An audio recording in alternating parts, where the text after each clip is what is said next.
if you have a worldview that you believe is absolutely true, it should influence your daily life and your choices.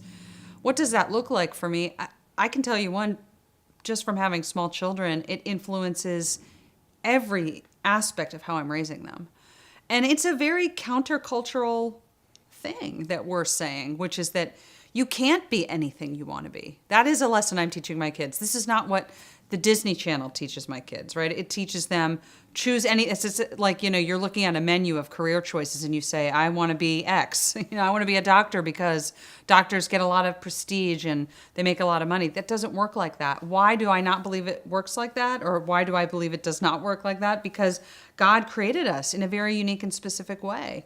So I think that's one way that it influences daily decisions, which is how am I raising my kids? I'm raising them to believe that God created them for something specific, and the best way to live a fulfilling life is to live into that and not listen to what the culture tells you, which is get the biggest number of zeros on your paycheck or be as famous as you can be. Because when you try to do something that's counter to how God created you, you're going to be frustrated.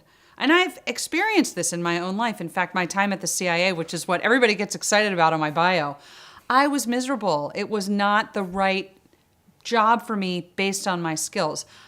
I'm not, I don't regret it, but it wasn't the place for me to be long term. And so I want my children to think about that. I also want my children to believe that they have a responsibility on this earth.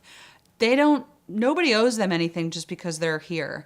And I think that is part of my economic way of thinking and my biblical way of thinking, which is that people have great capacities to serve their neighbors and to love each other and to create great wealth. But we need the right setting to do that. And so I want my children to advocate for that in their future lives.